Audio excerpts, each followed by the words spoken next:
साथियों नमस्कार। आरपीएससी ने आज असिस्टेंट प्रोफेसर हिंदी के लिखित परीक्षा का परिणाम घोषित कर दिया है। और क्या कुछ परिणाम रहा है, कितने पदों पर कितने अभ्यर्थियों को उत्तीर्ण घोषित किया गया है, इत्यादि जो ये 4 बिंदु है उन पर हम बारी बारी से चर्चा करेंगे। सर्वप्रथम वे विद्यार्थी जिन्होंने इस परीक्षा को लिखित परीक्षा को उत्तीर्ण किया है उनको बहुत बहुत हार्दिक बधाई मेरी ओर से। साथियों सबसे पहले हम जो परिणाम उसकी समीक्षा करते हैं कि परिणाम क्या कुछ रहा है। एक बार सरसरी निगाहों से अवलोकन करने के उपरांत आगामी योजना क्या है या जो आपके भीतर जो जिज्ञासा है उन पर हम मंत्रणा करेंगे। तो सबसे विद्यार्थियों जो ये परीक्षा का जो परिणाम है उसमें अगर हम बात करें तो जो इसकी लिखित परीक्षा है वो 8 दिसंबर 2025 और 7 दिसंबर 2025 अर्थात जो तीनों प्रश्न पत्र 7 और 8 दिसंबर को संपन्न हुए थे। पदों की संख्या हम सभी विदित है अच्छे से, उस पर भी आप चर्चा करें। 282 जो विद्यार्थी है वो उत्तीर्ण घोषित हुए हैं। 282 विद्यार्थियों को उत्तीर्ण घोषित किया गया है।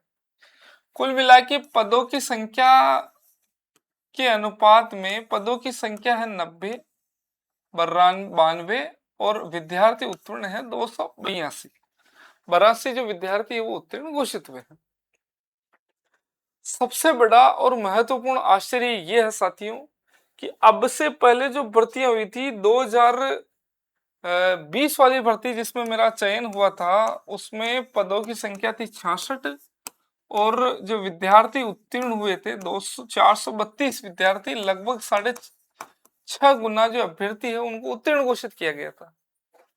2000 जो 23, 24 या 22 जो भी हम मानते हैं उसके अंदर 214 पदों के लिए 2022 की विज्ञप्ति है लगभग, उसमें 214 पद थे, उसके लिए 1612 अभ्यर्थी लगभग, और ये थे लगभग 7.5 गुना अभ्यर्थी।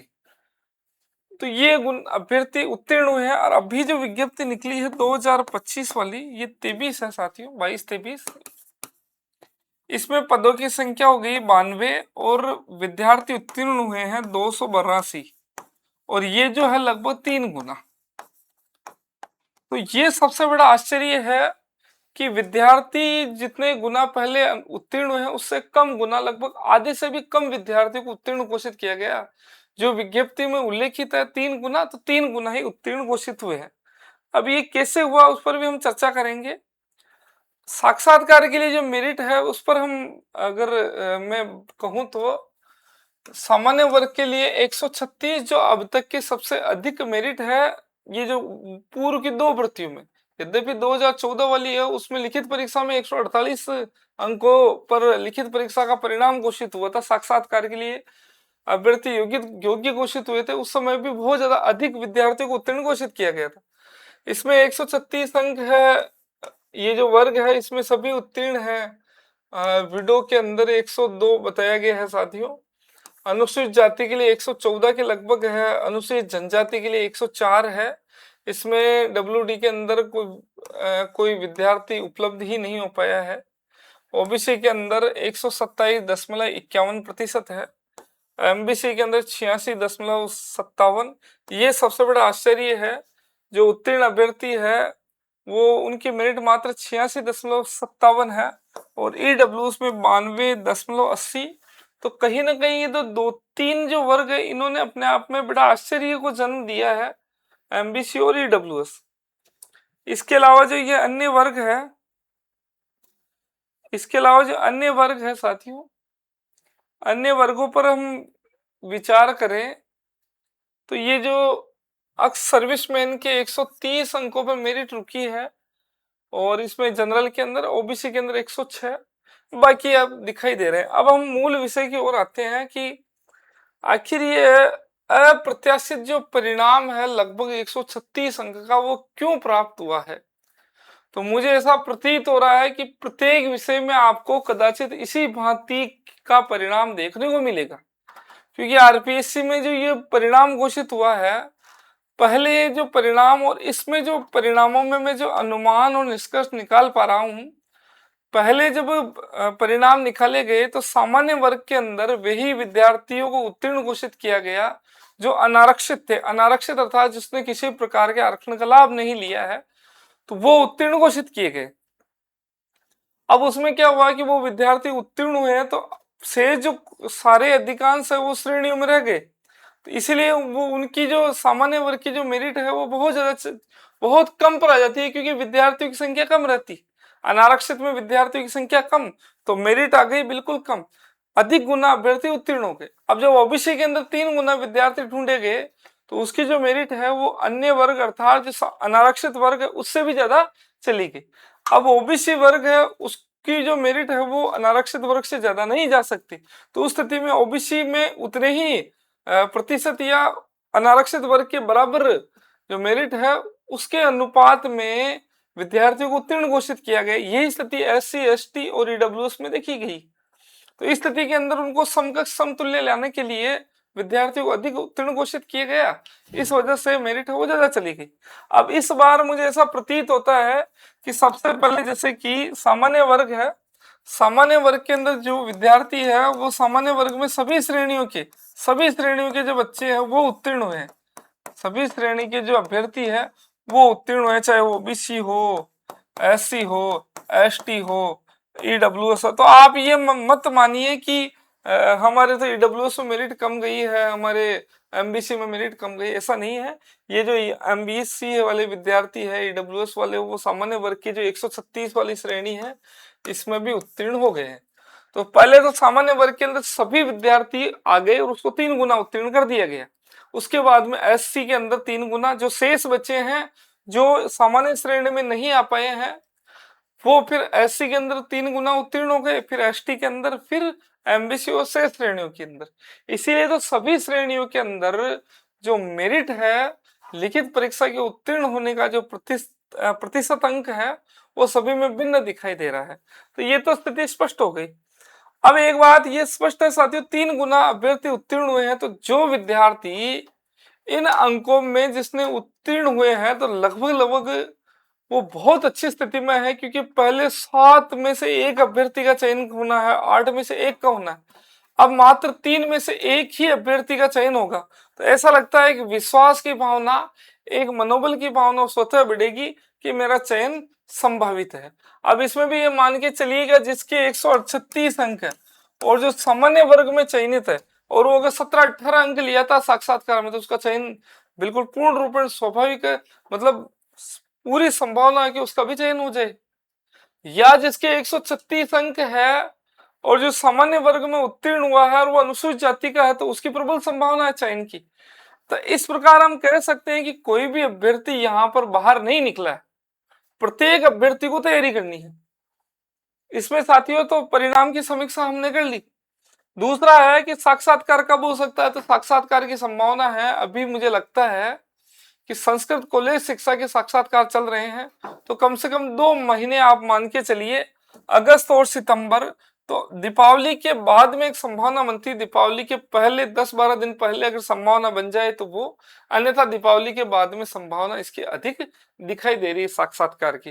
तो ये आप अगर सबसे नजदीक की तिथि पर हम विचार करें तो मध्य अक्टूबर आप मान के चलिए, वहां से आप एक सुगबुगाहट शुरू हो जाएगी आपके साक्षात्कार को लेकर। सबसे नजदीकी तिथि वहां बन रही है मेरे हिसाब से, एक संभावना जो मैं देख पा रहा हूं। साक्षात्कार की तैयारी कौन करे? विद्यार्थियों जो भी इस लिखित परीक्षा में उत्तीर्ण हुए हैं उन सभी विद्यार्थियों को पुरजोर मेहनत करनी है और उनको अंतिम चयन के लिए प्रयास करना है, क्योंकि 136 अंक में भी जो विद्यार्थी 18-20 अंक ले आएगा तो उसका चयन होगा। ऐसे करके आज के समय में इस परिणाम के आधार पर 3 गुना अभ्यर्थियों में एक भी अभ्यर्थी ऐसा हम नहीं मान सकते हैं जो अंतिम चयन की दौड़ में नहीं है। सभी विद्यार्थी अपने चयन को बराबर बनाए रखे हुए हैं।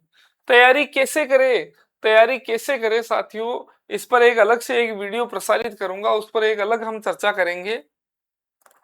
सबसे पहले जो धूल मिट्टी जमी हुई है, काफी दिन से एक मदमस्त स्थिति बनी हुई है, तैयारी नहीं कर पा रहे, अब एक प्रवाह बनाइए। आप उस साक्षात्कार के लय के अंदर, एक प्रवाह के अंदर अपने आप को जोड़िए उस प्रक्रिया से आप जोड़ने का प्रयास करें अपने आप को। पहले तो आप सोचिएगा कि मुझे क्या क्या करना है, अपने व्यक्तित्व को उस अनुरूप ढालने का प्रयास कीजिए। तो इस पूरी प्रक्रिया में मैं आपसे यही कहूंगा कि आप पाठ्यक्रम एक बार जो कॉलेज सहायक प्रोफेसर के जो तीनों प्रश्न पत्र है उसके पाठ्यक्रम को आप अच्छे से इत्मीनान से देखिएगा। और उसके बाद में जैसे हिंदी विषय के विद्यार्थी है, जो बिंदु आपके पाठ्यक्रम में निहित है उस पर हर बिंदु पर थोड़ा थोड़ा आप बोल सको और थोड़ी थोड़ी समझ आपकी बनी रहे, उतना आप अध्ययन और तैयारी कीजिए। क्योंकि किसी भी बिंदु को लेकर कोई भी प्रश्न कहीं से भी पूछा जा सकता है, तो हर बिंदु पर आपकी थोड़ी थोड़ी तैयारी हो, हर बिंदु पर आप कोई प्रश्न पूछ लिया जाए सामान्य स्तर का तो उस पर आप उत्तर दे सको, इस प्रकार की तैयारी आपकी होनी चाहिए। हालांकि इस पर मैं एक अलग से वीडियो प्रसारित करूंगा 2-3 दिवस पर, एक अलग से रणनीति बना के। फिर भी मैं आपको बता दूं, सबसे पहले आप पाठ्यक्रम पढ़िए, पाठ्यक्रम का अवलोकन आप कीजिए। दूसरा, जो तृतीय प्रश्न पत्र है उसके भी पाठ्यक्रम का भली भांति अवलोकन कर लीजिए। तीसरा, अभी जो समाचार पत्र दैनिक घटनाक्रम जितने भी घटित हो रहे हैं उनका आप भली भांति अवलोकन करें। अभी देश के अंदर किस प्रकार के हालात बने हुए हैं, नई शिक्षा नीति उसके परिणाम, इनको आप पढ़िएगा। दैनिक समाचार पत्र का प्रतिदिन अवलोकन करें। जो भी आसपास के अंदर जो हलचल हो रही है उस पर अपने यहाँ एक राय बनाइए, अपना एक दृष्टिकोण है उससे संबंधित प्रश्न पूछे जा सकते हैं। आपकी जो शैक्षणिक योग्यता है उससे संबंधित प्रश्न पूछे जा सकते हैं। स्नातक में जो आपके विषय थे उससे संबंधित 10वीं 12वीं कॉलेज अधिस्नातक जहां से आपने उत्तीर्ण की है उससे संबंधित प्रश्न पूछे जाएंगे। पीएचडी यदि आप कर रहे हैं तो उससे संबंधित बड़े स्तर पर प्रश्नोत्तरी हो सकती है। संपूर्ण जो साक्षात्कार उसी पर आधारित रह सकता है। इसके अतिरिक्त स्नातक में जो आपके विषय है उस पर प्रश्न पूछे जा सकते हैं, उस पर काफी लंबी चौड़ी बातचीत पूर्व के साक्षात्कार में हुई है। एक धीरे धीरे बोलने का अभ्यास शुरू कीजिए। अपने जो कंठ है उस कंठों को एक हिंदी भाषा के अनुरूप ढालने का प्रयास कीजिए। स्थानीयता का जो पुट आपकी वाणी के अंदर जुड़ा हुआ है उसको कम करने का प्रयास आप करें। इन दिनों व्यक्तित्व में निखार लाएं, अपने व्यक्तित्व को असिस्टेंट प्रोफेसर के रूप में मानते हुए अपने आचरण पद्धति को तद अनुरूप ही व्यंजित करने का आप प्रयास कीजिए।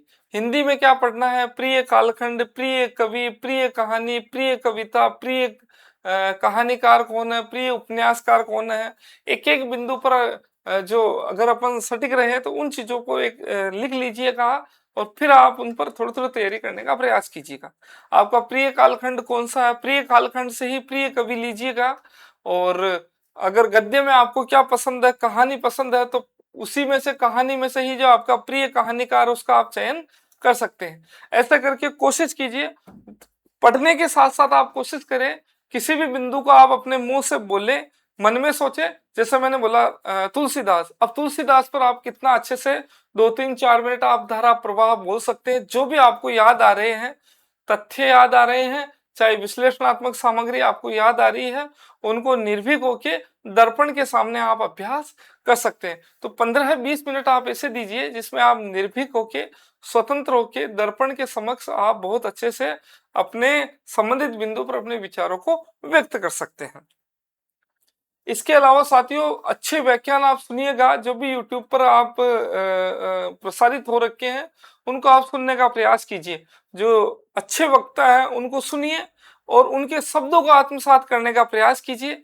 हिंदी के अंदर जितना शब्दकोश आपका विस्तृत होगा उतना ही आप वाक्य अच्छा बोल सकेंगे। साक्षात्कार और हमारी तैयारी, इस पर मैं अलग से एक चर्चा करूंगा साथियों। इस पर उस पर एक मैं खुद भी एक योजना बनाऊंगा लिखित रूप में, फिर हम इस पर चर्चा करेंगे। अभी मैंने स्थूल रूप में आपके समक्ष एक योजना रखी है, साक्षात्कार और हमारी योजना। साथियों, हिंदी साक्षात्कार के संदर्भ में विगत भर्ती में हमने बहुत मतलब ये मान लीजिएगा विद्यार्थियों के लिए हमने 2-3 प्रकार के कार्यक्रम चलाए थे और लगभग मुझे बहुत अच्छा लगा था उस समय भी। और हमारी जो योजनाएं हैं वो अपने सदफल को प्राप्त हुई थी।